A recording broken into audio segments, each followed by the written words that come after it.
បឋមសូមនមស្ការក្រាបថ្វាយបង្គំចំពោះលោកចាស់គ្រប់ព្រះអង្គញាតិញោមពុទ្ធបរិស័ទប្រុសស្រីដែលបានទស្សនានៅខ្សែវីដេអូដែលកំពុងតែបានធ្វើការ live ផ្ទាល់ចេញពីវត្តសីហរតនារាមដែលស្ថិតនៅក្នុងភូមិឡូរីសង្កាត់រកាក្នុងក្រុងដូនកែវខេត្តតាកែវថ្ងៃនេះគឺជាថ្ងៃសុក្រ15រោចរនោចខែបោះឆ្នាំវកអត្តស័កពុរសករាជ2560ដែលត្រូវនៅថ្ងៃទី26ខែមករាឆ្នាំ2017ថ្ងៃនេះអាត្មាភាពមានផបវិស្នាមួយដែលបានជួបនឹងលោកយាយឧបាសិកាម្នាក់ដែលគាត់បានធ្វើដំណើរត្រឡប់មកពីទីក្រុងភ្នំពេញនិងឆ្ពោះដំណើរទៅកាន់ស្រុកកំណើតរបស់គាត់ដែលស្ថិតនៅភ្នំបូរីតែដោយគណៈថវិកាមានកំណត់មកដល់ខេត្តតាកែវក៏អស់ថវិកាទៅអត់មានថវិកានឹងបន្តដំណើរឆ្ពោះទៅស្រុកទៀតឥឡូវថ្ងៃនេះខ្ញុំគណៈអាត្មាភាពព្រមទាំងប្រសង់នានតូចទាំងអស់មានសទ្ធាជ្រះថ្លាបានជួយឧបត្ថម្ភបន្តិចម្នាក់ណាខ្លះអង្គខ្លះបាន500ខ្លះបាន1000ទៅផ្សំគ្នាសរុបក្នុងនេះបានជាង20000ណាហើយជាង20000នេះសម្រាប់ឲ្យញោមគាត់ធ្វើដំណើរទៅផ្ទះគាត់ទៀតផ្ទះនៅរាងឆ្ងាយគួរសមដែរអង្គរបរិយណាពីនេះទៅនៅប្រហែលគីឡូដែរប្រហែលដឹងប្រហែលគីឡូទេវាព្រោះជីកទូកមានបានថ្លឹងទេឥឡូវសូមជួបនឹងលោកយាយឧបាសិកាផ្ទាល់លោកយាយមានឈ្មោះអីដែរបិណ្ឌស្អីបិណ្ឌដែរលោកយាយអូនណាឈ្មោះអីស្អីបិណ្ឌឈៀងបិណ្ឌលោកយាយសប្តាហ៍ថ្ងៃមានបច្ចុប្បន្នប្រហែលណាហើយ73អូ73សប្តាហ៍ថ្ងៃលោកយាយរស់នៅក្នុងភូមិណាឃុំណាស្រុកណាខេត្តណាដែរលោកយាយនៅពេញនៅភ្នំពេញស្រុកកំណើតលោកយាយនៅភ្នំពេញស្រុកកំណើតនៅអង្គរបរិយនៅអង្គរបរិយភូមិអីដែរលោកយាយភូមិអង្គរបរិយហ្នឹងហ្មងភូមិអង្គរបរិយឃុំ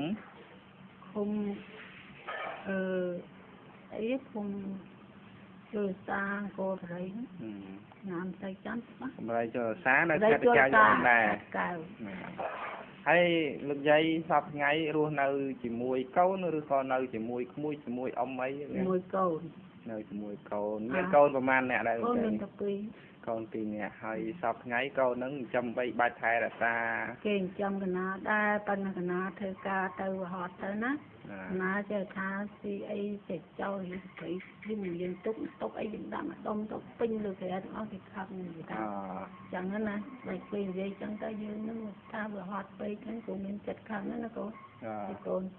ហើយកណាថាចឹងហើយបានពេញទៅវិញហើយនៅចោគេថាទៅណាទៅពេញទៅអញ្ចឹងសប្តាហ៍ថ្ងៃលោកយាយបានធ្វើដំណើរចាក់ចុះពីផ្ទះឬក៏ទៅរស់នៅឯណាដែរលោកយាយនៅកណាទៅរស់នៅក្នុងនៅវត្តមកបើមិនវត្តភ្នំវត្តកោះអញ្ចឹងលោកយាយសប្តាហ៍ថ្ងៃមានគោលបំណងថាចាក់ចេញពីផ្ទះទៅសុំវត្តរស់នៅមានវត្តភ្នំបូរីនិងវត្តកោះណាហើយលោកយាយសប្តាហ៍ថ្ងៃហ្នឹងមានឈឺមានអីដែរជារូបគាឈឺដែរគុណនេះគាត់ថាអើយមកឲ្យឆឹកម្ដងមានឈឺលោកយាយមានរោគសួតប្រចាំកាយណាហើយហេតុអីបានលោកយាយសម្រេចចិត្តថានឹងចាក់ចេញពីផ្ទះទៅសុំវត្តរស់នៅអញ្ចឹងដោយមានភាពលំបាកពេកឬក៏យើងនៅផ្ទះហ្នឹងមានភាពខ្វះខាតរឹកល្ងាចខ្វះព្រឹកខ្វះល្ងាចអីយ៉ាងណាលោកយាយវាខ្វះដែរនឹងវាធ្វើការជួនណាក៏អត់ហ្នឹងទៅជួនណាក៏មានប៉ុន្តែមិនអត់តោះហ្នឹងដល់គេនិយាយចេះចូលទៅណាវាបាក់ចិត្តយើងរស់នៅចឹងបានន័យថាយើងចឹងទៅរស់នៅទៅកូនថ្ងៃមាននៅឈាមណាដុសចានដុសឆ្នាំព្រលឹមឡើងពេញទឹកពេញដីបោកផ្ទះបោកអីទៅគេនិយាយចឹងដូចមានចិត្តគេថាវាបាក់ណាស់កូនទាំងពីរហ្នឹងគេនៅផ្ទះជាមួយគ្នាឬក៏នៅផ្ទះបែកគ្នាប៉ុន្តែនៅក្នុងដីភូមិជាមួយគ្នាឬយ៉ាងគេនៅដូចរីនោះមួយនោះគេមួយនៅមណ្ឌលគិរីនោះលោកយាយធ្លាប់តែរស់នៅមណ្ឌលគិរីដែរទៅនៅហ្នឹងលុយ1គីឡូ2គីឡូនៅលើវាទាំងអស់វាដេញនឹងចាត់កណាហ្នឹង làm bay ở ta nằm nói tới một ban như vậy vậy ពីមុនមកលោកយាយមានទ្រព្យសម្បត្តិលុយកាំងប៉ុន្តែឲ្យទៅកូនអស់ហើយ vì Nè má. việc tinh phải được chứ ពេលទិញដែរឥឡូវអស់ទៅក៏កូនគេដេញយើងចោះចេញពីផ្ទះទៅឥឡូវមកសុំកូនទី2រស់នៅឥឡូវកូនទី2ហ្នឹងក៏គេដេញលោកយាយចោះពីផ្ទះហ្នឹងដែរលោកយាយមានបានគិតថាខ្លួនយើងធ្វើអីនឹងខុសអីទៅលើកូនខ្លាំងពេកទេបានគេសម្រេចចិត្តដល់ថ្នាក់ដេញអ្នកមានគុណចោលពីផ្ទះអញ្ចឹងលោកយាយ ថាម៉េចបើលុយមកណោពីណោអស់លីងហើយគេយើងនិយាយមកមកពីម៉ាត់មិននិយាយរឿងហ្នឹងនិយាយរឿងវាតោះគ្នាណាណៃនោះគេទៅបាត់អស់ហើយនៅតែនិយាយគេណាថាគេទៅបាត់អស់ហើយក៏និយាយគេហើយតែនៅប៉ុណ្ណឹងគេថាគិតជាអ្នកក្រៅកូនឯងអត់គិតអញ្ចឹងគេដេញទាំងអស់គ្នាហ្មងហើយយើងនៅមិនបាន ហើយលោកយាយ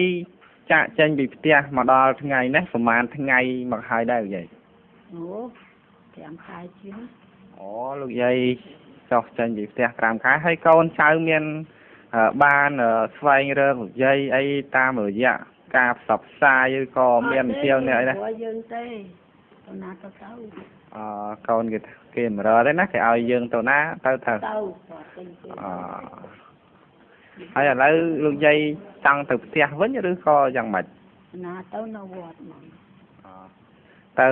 សុំវត្តក្បែរផ្ទះហ្នឹងណា ថ្ងៃដែរចឹង ឆ្ងាយពីផ្ទះដែរយាយណាហើយសប្តាហ៍ថ្ងៃលោកយាយអត់មានអីទ្រព្យសម្បត្តិអីនៅជាប់ខ្លួនអីទៀតទេអត់មានដីភូមិដីស្រែចម្ការអីអត់មានទេយាយ លើមូលលើនោះអស់អស់នេះទី2នេះ310លានហើយនៅសល់ជាង20លានមីនេះទីបាត់ហើយមានរៀល ចឹងបានថាលោកយាយមានថវិកាហ្នឹងច្រើនលានដែរប៉ុន្តែចែកឲ្យកូនអស់ហើយ ចែកនេះទៅទិញដីទិញគ្នាទីទៅគិតគូអីដល់អស់លុយគេថាលុយប៉ុណ្ណឹងទីគ្រប់ដែរមកដល់មក ហើយឥឡូវហ្នឹងចុះដីស្រែដីចម្ការអីគេអកញោមអីពីមុនមកខំរកស៊ីជាមួយស្វាមីនោះញោមលក់អស់ឬក៏មិន លក់អស់ហើយលក់ចែកលុយអស់ ចឹងយើងលក់ទាំងអស់ហ្នឹងយកមកចែកកូនចៅទាំងអស់ហើយញោមគិតថាយ៉ាងម៉េចដែរដែលត្រឹមកូនគេមានសិទ្ធិដើម្បីដេញយើងចាក់ចោលពីផ្ទះអញ្ចឹងញោមសប្តាហ៍ថ្ងៃសម្រានទៅមានគិតឃើញថាយ៉ាងម៉េចដែរយាយ គឺឃើញថាផាត់សុខចិត្តញ៉ាំជួនញ៉ាំ5នៃលោកងាប់លោកគាត់ចោល ចឹងបើសិនឧទាហរណ៍ស្មារតីលោកយាយដល់ពេលយើងស្លាប់ទៅនៅក្បែរផ្ទះអញ្ចឹងឲ្យកូនគេមកធ្វើបន់ឲ្យហើយយាយ កូនប្រាប់ទៅចុះអត់អត់ ហើយបើលោកយាយស្លាប់ហើយមិនប្រាប់គេបានទេ អត់ទេ មិនឲ្យមកណា 500ជាតិមិនឲ្យជួប អញ្ចឹង500ជាតិទៀតក៏ឲ្យជួបកូនប្រភេទហ្នឹងដែរណា បើធေါ်សពរស់ជួប ក៏ទស្សនិកជនប្រុសស្រីទាំងអស់ញាតិញោមពុទ្ធបរិស័ទកណាជាម្ចាស់គ្រប់ព្រះអង្គបានត្រង់ត្រាប់ស្ដាប់នៅប្រសាសន៍របស់ញោមស្រីគាត់បានមានប្រសាសន៍អញ្ចឹងនេះគឺជាជីវប្រវត្តិរបស់គាត់ដែលគាត់ស្ដែងចេញពីទឹកចិត្តរបស់គាត់ជំរាបជូនញាតិញោមពុទ្ធបរិស័ទប្រុសស្រីទាំងអស់ឲ្យបានជ្រាបហើយអាត្មាភាពខ្ញុំកណាអាត្មាភាពមិនមានអ្វីនឹងអីទេប៉ុន្តែដោយឃើញគាត់ណាមានការលំបាកហើយខ្លួនឯងក៏មិនមានដែរណាគឺបន្តិចបន្តួចមកផ្សាយផ្សំគ្នាបានថាវិការជាង 20000 រៀលប៉ុន្តែនៅនឹងមានបកណាជាម្ចាស់រូបព្រះអង្គផ្សេងទៀតនឹងចូលរួមឧបត្ថម្ភតាមក្រោយទៀតដោយគណៈពេលនេះគឺល្ងាចហើយឬក៏យប់ហើយចឹងថវិកាมันអាចនឹងទុកនៅខ្លួនគាត់បានច្រើនទេណាពីព្រោះយើងមានចោរកម្មនឹងជាហូរជាហែមកចឹងមួយយ៉ាងគាត់ចាស់ផងពិបាកនឹងទុកដាក់អញ្ចឹងថវិកានេះជូនលោកយាយសម្រាប់ធ្វើដំណើរនឹងមកហើយលោកយាយសូមបកក្រោយបន្តិចសូមសួរលោកយាយតាំងពីនោះមកលោកយាយឮថាដាច់បាយដាច់ទឹកផងដាច់ប្រហែលថ្ងៃមកហើយយាយ ដាច់មួយថ្ងៃហ្នឹងគូ ដាច់តែថ្ងៃហ្នឹងទេណាតាំងពីព្រឹកមកអត់បានហូបអីទេ តាំងពីល្ងាចបដ ாய் តាំងពីល្ងាចមកដល់ស្មានហ្នឹងគឺហូបបាយបានល្ងាចមិនតិចហ្នឹងហើយលោកយាយចេះហូបអន្សមហ៎យាយ តែថាគូ នេះសូមយើងចូលឆ្នាំចិនគឺបានមកពីព្រះបល័តគុណខេត្តកៅហ្នឹងលោកឲ្យមកហ្នឹងមកម្លាំងណាម្លាំងទឹកសុទ្ធពីតាហើយយកមកចែកព្រះសាមណេរទាំងឡាយហ្នឹងនិមន្តឆាន់ខ្លះទៅសល់ខ្លះឥឡូវជូនលោកយាយបានបាន4ណាមកដប4ហ្នឹងហើយយាយជាចុងក្រោយនៃថវិកាពណ៌នៅក្នុងហ្នឹងជាង 20000 នៅសូមដឹងប្រហែលទេច្រើនដែរណាមកនេះធំដែរណាប៉ុន្តែស្រាប់នេះទេគឺជូនយាយសម្រាប់លោកយាយធ្វើដំណើរត្រឡប់ទៅវត្តក៏ដូចជាកន្លែងដែលលោកយាយទៅចង់រស់នៅនោះណាលោកយាយសម្រាប់ទិញអីហូបទៅថវិកាហ្នឹងទុកដាក់ខ្លួនលោកយាយបានណាទុកដាក់នៅកប៉ាល់អីសិនទៅអីទេលោកយាយនៅនេះមិនទេសូមអរគុណដល់លោកម្ចាស់គ្រប់ព្រះអង្គនឹងដែលដាក់ទានឲ្យខ្ញុំកណានេះសូមអនាគតជាតិទៅសូមតែគុណជួបក្នុងពុទ្ធធម៌ប្រសងណាគុណណាសាធុ